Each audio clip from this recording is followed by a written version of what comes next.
بسم اللہ الرحمن الرحیم۔ السلام علیکم ورحمۃ اللہ وبرکاتہ۔ ناظرین، آج ہم ایک دفعہ پھر ڈاکٹر حافظ محمد زبیر صاحب کے پاس حاضر ہیں، موجود ہیں۔ ڈاکٹر صاحب کیسے مزاج؟ جی الحمدللہ، اللہ کا شکر۔ ڈاکٹر صاحب، جہاں ہم نے آپ سے بہت سارے ایسے سوالات کیے ہیں جو اختلافی نوعیت کے تھے، جن سے متعلق مختلف لوگوں کی مختلف آراء ہیں، اور بہت سارے شرارتی لوگوں نے صحابہ اکرام سے متعلق کچھ قصے کہانیاں بھی مشہور کیے ہوئے ہیں، وہیں پر کچھ لوگ اس قسم کی بھی باتیں کر سکتے ہیں کہ بھائی آپ شاید حضرت علی رضی اللہ تعالی عنہ سے کوئی بغض رکھتے ہیں، نعوذ باللہ، یا اہل بیت سے محبت نہیں رکھتے، جو کہ بالکل غلط ہے، جھوٹ ہے۔ تو اسی مناسبت سے میں یہ چاہوں گا کہ آپ آج ہم کو یہ بتائیے کہ سیدنا علی رضی اللہ تعالی عنہ کے امتیازی اور خاص مناقب کون سے ہیں؟ بسم اللہ الرحمن الرحیم۔ ڈاکٹر صاحب، یہ خیر بہرحال ایک غلط فہمی ہے کہ اہل سنت والجماعت یا ان کے علماء اہل بیت کے فضائل اور مناقب بیان نہیں کرتے، یا حضرت علی یا حضرت حسنین کریمین رضی اللہ عنہم کے مناقب نہیں بیان کرتے۔ یہ غلط فہمی یا ہے، ان سے محبت نہیں رکھتے۔ اصل میں ہوتا یہ ہے کہ جب دوسری طرف سے تنقید ہوتی ہے بعض صحابہ پہ، جیسے حضرت امیر معاویہ پہ یا دوسرے اور صحابہ پہ جب تنقید ہوتی ہے، تو پھر ان صحابہ کا دفاع اہل سنت کرنے لگ جاتے ہیں۔ جب وہ دفاع کرتے ہیں تو اس سے لگتا ہے کہ شاید ان کا تذکرہ زیادہ ہو رہا ہے، حالانکہ وہ تذکرہ ان کا دفاع میں زیادہ ہو رہا ہوتا ہے۔ یعنی اس کے پیچھے کوئی ایک وجہ ہوتی ہے جی جی، کہ آپ سیدنا امیر معاویہ رضی اللہ تعالی عنہ کا دفاع کر رہے ہیں۔ تو اب وہ جب فریکوینسی تھوڑی سی ان کو لگتا ہے نا کہ زیادہ ہو رہی ہے، تو بھائی آپ اس بات کو سوچیں کہ وہ فریکوینسی اس لیے نہیں زیادہ ہو رہی کہ وہ حضرت علی رضی اللہ عنہ کو سائڈ پہ کر کے حضرت امیر معاویہ رضی اللہ عنہ کے کچھ فضائل اور مناقب بیان کر رہے ہیں، وہ بیسیکلی ان کا دفاع کر رہے ہیں۔ اگر حضرت علی رضی اللہ عنہ پہ تنقید ہوتی تو شاید آپ کو یہ فریکوینسی زیادہ نظر آتی، چونکہ اہل سنت کے یہاں حضرت علی رضی اللہ عنہ پہ کوئی تنقید ہے ہی نہیں، ٹھیک ہے، یا دوسری طرف بھی نہیں ہے، تو اس لیے وہ کوئی ڈیبیٹڈ پرسن ہے ہی نہیں۔ مطلب کہنے کا مطلب یہ ہے کہ مجھے جو بات سمجھ آئی ہے کہ سیدنا امیر معاویہ کا جب دفاع کیا جاتا ہے تو اس کا مطلب یہ نہیں ہے کہ سیدنا علی بن ابی طالب کی ذات یا ان کے فضائل کو گھٹانا ہے، اور ہمارے ہاں تو اس بات کا تصور ہی نہیں ہے کہ ہم سیدنا علی بن ابی طالب کے فضائل کا انکار کریں، بلکہ آپ سے محبت تو ہمارے ایمان کا حصہ۔ تو وہ یہی ہے ڈاکٹر صاحب کہ جو ایک خاص ذہن ہے نا، تو وہ خاص ذہن اصل میں اس چیز کو ٹویسٹ کرتا ہے، اس طرح سے ٹویسٹ کرتا ہے کہ جب آپ حضرت امیر معاویہ رضی اللہ عنہ کا یا دوسرے اصحاب کا، حضرت عمر بن العاص یا عبداللہ بن عمر بن العاص یا حضرت طلحہ، حضرت زبیر یا حضرت ام المومنین عائشہ صدیقہ رضی اللہ عنہم، ان سب کا جب آپ دفاع کرتے ہیں تو وہ یہ کہتے ہیں کہ آپ حضرت علی رضی اللہ عنہ کی معاذ اللہ جو ہے وہ کیا ہے، ان کے مناقب اور فضائل گھٹا رہے ہیں، حالانکہ ایسا کچھ نہیں ہوتا۔ بہرحال مجھے تو یہ وہ لگتا ہے، غلط بیانی سی لگتی ہے، جھوٹ لگتا ہے۔ ایسے ہی ہے ڈاکٹر صاحب۔ ایک یہ ہے کہ حضرت علی رضی اللہ عنہ کے مناقب، مطلب اس میں کوئی شک نہیں ہے کہ حضرت علی رضی اللہ عنہ کے جو مناقب ہیں، جو ان کا مقام ہے، جو ان کا مرتبہ ہے، وہ حضرت امیر معاویہ رضی اللہ عنہ سے بہت بڑھ کے ہے۔ ٹھیک ہے، کوئی مطلب اس میں آپ کہہ لیں کہ جی کوئی نسبت نہیں ہے کہ ہم، اور یہ ہمارے اہل السنہ و الجماعت میں اجماع ہے۔ ہاں، اجماع، اتفاق کی بات ہے کہ علی بن ابی طالب کا درجہ سیدنا امیر معاویہ سے بہرحال بہت اوپر ہے۔ ہاں، ہر اعتبار سے، ہر پہلو سے، علم کے اعتبار سے، اخلاقی اعتبار سے، تقوی اور تدین کے اعتبار سے، اسلام میں سبقت کے اعتبار سے، اپنے فضائل اور مناقب کے اعتبار سے، ہر اعتبار سے۔ لیکن اس کے باوجود کچھ شرارتی لوگ وہ خواہ کی ایک انہوں نے بحث کھڑی کی ہے، تو ان کو جواب دینے کی ضرورت بھی نہیں ہے۔ بہرحال ایک تو ہے ان کے فضائل و مناقب حضرت علی رضی اللہ عنہ کے، اور ایک یہ ہے کہ امتیازی، جو لفظ آپ نے استعمال کیا، یعنی جس میں ان کے کچھ خصوصی فضائل اور مناقب ہیں کہ جس میں دوسرے لوگ شریک نہیں ہیں۔ یہ اللہ کے رسول صلی اللہ علیہ وسلم کے حوالے سے ہمیں بات ملتی ہے کہ آپ صلی اللہ علیہ وسلم مختلف صحابہ کو کچھ ایسے اعزازات جو ہے وقتاً فوقتاً دیتے رہتے تھے، اور اس میں مقصود کیا ہوتا تھا کہ جو ان کی خدمات ہیں ان کو سراہنا مقصود ہوتا تھا. جیسے اب آپ دیکھیں کہ ہمارے یہاں بعض اوقات حکومتیں کیا ہیں تمغے دیتی ہیں. جیسے ہمارے یہاں تمغہ شجاعت ہے، تمغہ جرأت ہے، اسی طرح سے تمغہ امتیاز وغیرہ ہے. تو مقصود ان کی خدمات کو سراہنا ہوتا ہے. تو یہ مطلب ہمیشہ سے چلا آ رہا ہے. تو اللہ کے رسول صلی اللہ علیہ وسلم بھی جن صحابہ کی جو آپ صلی اللہ علیہ وسلم کے قریبی تھے اور جن کی دین اسلام کے لیے خدمات تھی، خاص طور پہ غلبہ اسلام کی جد و جہد میں، تو آپ صلی اللہ علیہ وسلم پھر ان کے بارے میں ایسی باتیں، ارشادات آپ صلی اللہ علیہ وسلم کے ملتے ہیں کہ جیسے آپ صلی اللہ علیہ وسلم کے دربار سے ان کے لیے کچھ اعزازی جو ہے وہ القابات ان کو دیے گئے. تو یہ پس منظر ہے بیسیکلی اس کا کہ لوگوں میں ایک موٹیویشن جو ہے وہ پیدا کرنا یا ان کی خدمات کو سراہنا. تو یہ صحیح مسلم کی روایت ہے، بہت معروف روایت ہے، اور اس میں باب بھی انہوں نے یہی باندھا ہے امام نووی رحمہ اللہ نے کہ حضرت علی رضی اللہ عنہ کے فضائل. تو اس میں حضرت ابو ہریرہ کہتے ہیں کہ غزوہ خیبر کے موقع پہ آپ صلی اللہ علیہ وسلم فرمایا کہ کل میں ایک ایسے شخص کو جھنڈا دوں گا کہ جس سے اللہ اور اس کا رسول محبت کرتا ہے. بہت بڑی بات ہے. جی بالکل بالکل. اور اللہ تعالیٰ اس کے ہاتھ پہ فتح عطا فرمائے گا. تو حضرت عمر یہ کہتے ہیں کہ اس دن کے علاوہ میں نے کبھی امارت کی خواہش نہیں کی، یعنی امیر بننے کی. تو مطلب یہ ہے کہ اللہ تعالیٰ اس کے ذریعے فتح بھی دیں گے اور اللہ اور اس کا رسول اس سے محبت کرتے ہیں. تو حضرت عمر کہتے ہیں کہ مجھے یہ امید تھی کہ مجھے بلایا جائے گا اور میں نے اس کے لیے اپنی گردن اونچی بھی کی اگر میں نظر نہیں آ رہا تو نظر آؤں، ٹھیک ہے، دربار نبوی میں. تو لیکن اللہ کے رسول نے حضرت علی رضی اللہ عنہ کو بلایا اور ان کو وہ جھنڈا دیا اور کہا کہ پیچھے مڑ کے مت دیکھنا اور اللہ تعالیٰ آپ کو فتح دے گا. تو حضرت علی رضی اللہ عنہ جو ہے وہ پھر آگے گئے ہیں اور اللہ تعالیٰ نے ان کے ذریعے سے جو ہے وہ فتح دی مسلمانوں. تو یہ ایک روایت ہمیں ملتی ہے، ٹھیک ہے. اب اس میں صحیح بخاری میں جو روایت ہے نا، اس میں الفاظ یہ ہیں کہ ساری رات لوگ جو ہے وہ اس امر میں غور کرتے رہے کہ جھنڈا کس کو دیا جائے گا. یعنی یہ اتنی بڑی بات تھی. جب صبح ہوئی تو لوگ اللہ کے رسول صلی اللہ علیہ وسلم کی خدمت میں حاضر ہوئے. تو ہر ایک کو امید تھی کہ آپ صلی اللہ علیہ وسلم ان کو جھنڈا دیں گے، لیکن وہ جھنڈا حضرت علی رضی اللہ عنہ جو ہے ان کو دی. اور پھر اس میں یہ بھی ہے کہ حضرت علی رضی اللہ عنہ کی جو ہے وہ آنکھیں کچھ ان میں بیماری آ گئی تھی. تو آپ صلی اللہ علیہ وسلم نے جو ہے وہ اپنے لعاب دہن سے جو ہے وہ آپ نے ان کو لگایا تو وہ ان کو شفا یاب ہو گیا. اچھا خیر، اس کے علاوہ جو ہے ایک اور روایت ہے. ایک تو یہ ان کی فضیلت ہے کہ اللہ اور اس کے رسول صلی اللہ علیہ وسلم ان سے محبت رکھتے ہیں. یہ بہت بڑا جملہ ہے. جی جی.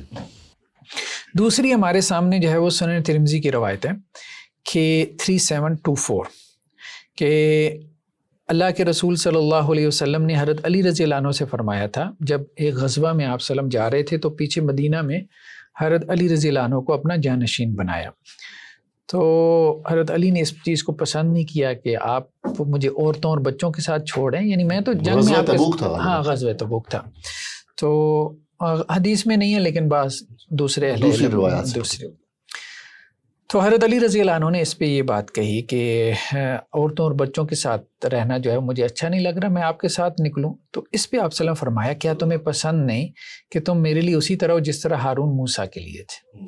تو ہارون جو حضرت موسیٰ علیہ السلام کے کیا تھے، بھائی بھی تھے اور نبی بھی تھے. لیکن یہاں پہ پھر آپ صلی اللہ علیہ وسلم نے ساتھ ہی فرما دیا یہ جملہ، لیکن فرق صرف اتنا ہے کہ میرے بعد نبوت نہیں ہے. یعنی آپ ہارون جیسے موسیٰ کے بھائی تھے اسی طرح آپ میرے بھائی ہیں. جیسے ہارون جو ہے موسیٰ علیہ السلام کے لیے جو ہے وہ سپورٹیو تھے، اس طرح آپ میرے لیے سپورٹیو ہیں، یعنی دین اسلام میں اس کی جد و جہد میں. یعنی گھر سے مجھے جو ہے وہ اتنی سپورٹ ملی ہے، لیکن یہ ہے کہ میرے بعد کوئی نبوت نہیں ہے، یعنی آپ نبی نہیں ہیں. تو یہ اللہ کے رسول صلی اللہ علیہ وسلم نے جو ایک نسبت دی ہے حضرت ہارون علیہ السلام اور موسیٰ کی، وہ حضرت علی کو. تو یہ ایسی فضیلت ہے جس میں آپ کے ساتھ جو ہے وہ کوئی شریک نہیں ہے.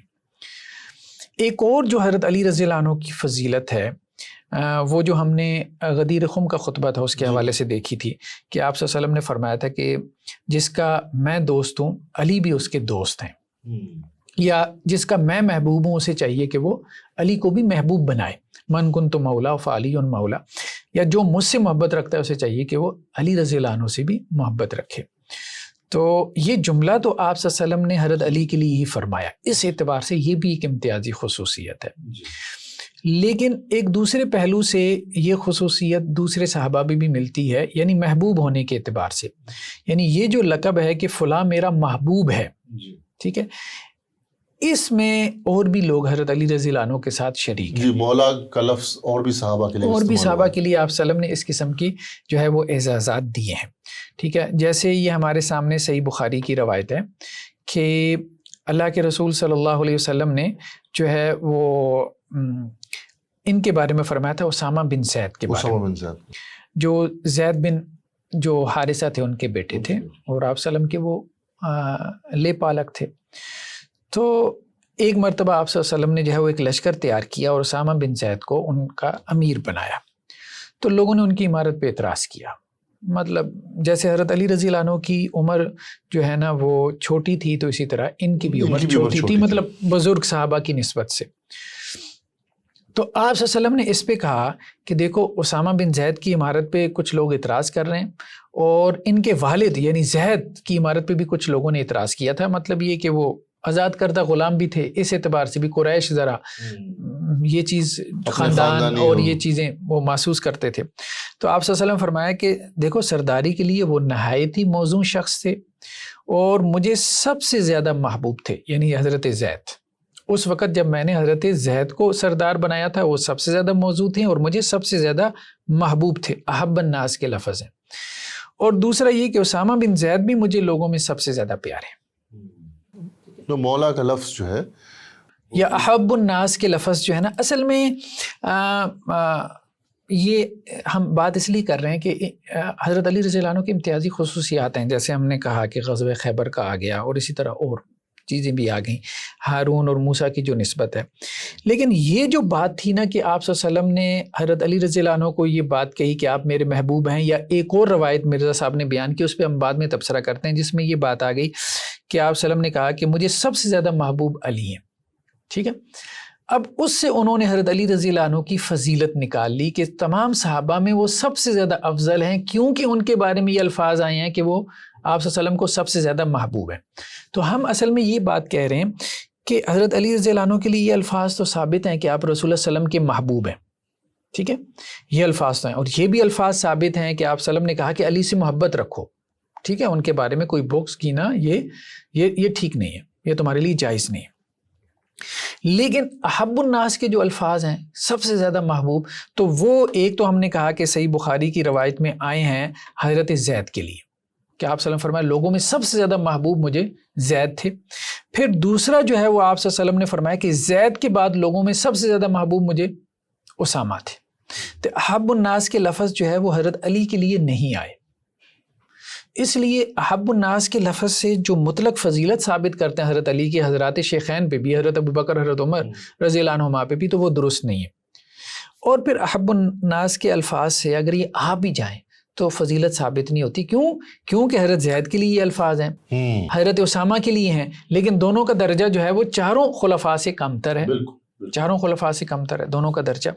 اب اسی طرح دیکھیں ایک اور حدیث ہے سنن ترمذی کی، یہ صحیح حدیث ہے، علامہ البانی نے کہی کہ آپ صلی اللہ علیہ وسلم سے پوچھا گیا کہ آپ کو لوگوں میں سب سے زیادہ محبوب کون ہے؟ احب الناس، سپرلیٹو ڈگری۔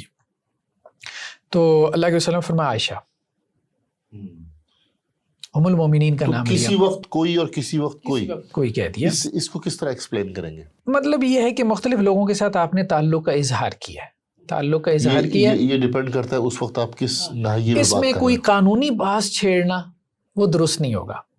اب دیکھیں نا، پھر اس بندے نے سوال کیا کہ اچھا یہ تو خواتین کا معاملہ ہو گیا، تو وہ تو آپ کی بیوی ہیں، مردوں میں آپ کو کون سب سے زیادہ محبوب ہے؟ تو آپ صلی اللہ علیہ وسلم فرمایا عائشہ کے والد یعنی حضرت ابوبکر، ٹھیک ہے۔ تو اسی طرح ایک اور روایت ہے، یہ جو مرزا صاحب، یہ جنرلی کہا ہے رسول اللہ صلی اللہ علیہ وسلم نے، اس کو آپ کا کہنے کا مطلب ہے کہ اس کو اسپیسیفک کرنا صحیح نہیں ہے، کیونکہ بہت سے لوگوں کے بارے میں آپ صلی اللہ علیہ وسلم کا یہ فرمان ہمیں مل جاتا ہے کہ وہ مجھے سب سے زیادہ پسند ہے، یہ ایک عمومی سی بات ہے، ایک عمومی۔ تو بہت سارے لوگوں کے متعلق نبی صلی اللہ علیہ وسلم نے کیوں کہا پھر؟ دیکھیں نا، اصل بات یہ ہے کہ محبت کا اظہار میں مبالغہ مقصود ہوتا ہے، کوئی قانونی بحث مقصود نہیں ہوتی کہ بھائی یہ لائن لگا لو اور سب سے زیادہ جو ہے نا وہ مجھے یہ پسند ہے، جیسے آپ اپنی اولاد میں سے بعض اوقات ایک کو کہہ دیتے ہیں مجھے تو سب سے زیادہ اس سے محبت ہے، اور بعض اوقات دوسرے سے کہہ دیتے ہیں مجھے سب سے زیادہ اس سے محبت ہے.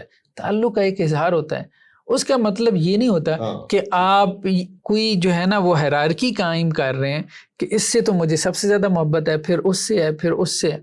یہ ایک اظہار کا طریقہ ہے. اظہار کا ایک طریقہ ہوتا ہے. تو آپ کا کہنے کا مطلب یہ ہے کہ جب رسول اللہ صلی اللہ علیہ وسلم نے یہ کہا کہ لوگوں میں سب سے زیادہ مجھے محبوب فلانا فلانا ہے, تو اس قسم کا اظہار نبی صلی اللہ علیہ وسلم نے ایک سے زیادہ اشخاص کے لیے کیا ہے. تو اس کو صرف حضرت علی کے لیے خاص کر دینا یہ کوئی درست نہیں ہوگا, درست طریقہ نہیں ہوگا. دیکھیں نا وہ جو روایت ہے نا سنن ترمذی جب کی, ہم تمام احادیث کو جمع کرتے ہیں تو ہمیں یہ پتہ چلتا ہے. وہ سنن ترمذی کی روایت ہے بیسیکلی 3721 جو مرزا صاحب نے بیان کی ہے, اور اس کی بنیاد پہ انہوں نے حضرت علی کی مطلق فضیلت ثابت کرنا چاہیے تمام صحابہ کے اوپر. وہ روایت کیا ہے کہ حضرت انس بن مالک کہتے ہیں کہ نبی کریم صلی اللہ علیہ وسلم کے پاس ایک پرندہ تھا, تو آپ نے دعا فرمائی کہ اے اللہ میرے پاس ایک ایسے شخص کو لیا جو تیری مخلوق میں مجھے سب سے زیادہ محبوب, تاکہ وہ میرے ساتھ اس پرندے کا گوشت کھائے. تو علی آئے اور انہوں نے آپ کے ساتھ کھانا کھایا رضی اللہ. ٹھیک ہے, اب یہ ایک واقعاتی انداز ہے, لیکن وہاں پہ تو کیا ہے, قول موجود ہے حضرت زید کے بارے میں, حضرت اسامہ کے بارے میں, حضرت عائشہ کے بارے میں, حضرت ابو بکر رضی اللہ عنہ کے بارے میں. ناس آگے تو ناس کوئی بھی ہو سکتا ہے. یہاں پہ تو ایک انداز ہے کہ آپ صلی اللہ علیہ وسلم نے فرمایا. اب یہ روایت بھی ضعیف ہے. اچھا. ہاں, علامہ البانی نے اس کو ضعیف کہا ہے. کیونکہ اس کی سند میں سفیان بن وکی جو ساکت الحدیث ہیں, ٹھیک ہے, اور اسماعیل بن عبد الرحمن السدی الکبیر ہیں, وہ بھی وہم کا بھی شکار تھے اور تشیع کی طرف بھی مائل تھے. ٹھیک ہے, تو محدثین کا قاعدہ یہی ہے کہ اگر کوئی راوی اہل تشیع میں سے ہو تو اگر وہ اپنی شیعت کی طرف دائی ہو یا پھر اس کی روایت سے اس کے عقیدے کو سپورٹ مل رہی ہو, ٹھیک ہے, جیسے اس روایت سے عقیدے کو سپورٹ ملتی ہے کہ حضرت علی رضی اللہ عنہ جو ہے وہ مطلقاً افضل ہیں تمام صحابہ سے, تو پھر اہل تشیع کے راوی کی ایسی روایت قابل قبول نہیں ہوگی. اس کے علاوہ جو ہوگی وہ قبول کر لیتے ہیں جبکہ وہ سکہ راوی ہو. لیکن کون سے اہل تشیع کہ اگر آپ نے یہ کہہ دیا ہے تو آپ بتا دیجیے. ہاں, مطلب شروع میں شیعت جو ہے نا بیسیکلی ایک رجحان تھا, ایک میلان تھا, ایک پولیٹیکل انکلینیشن کا نام تھا. ہاں, یعنی ایسے لوگ جو عقیدے کے اندر اہل سنہ والجماعت والا ہی تھا, لیکن بس فوقیت دیتے تھے حضرت علی کو حضرت عثمان کے اوپر, ان کی خلافت کو مانتے تھے, یہ بھی تھے, یا پھر حضرت ابو بکر کے اوپر فوقیت دیتے تھے. دیکھیں نا فضیلت کے اعتبار سے, خلافت کے اعتبار سے نہیں, ان کو شیعہ کہا گیا نا. یعنی شروع میں ایسے لوگ بھی تھے.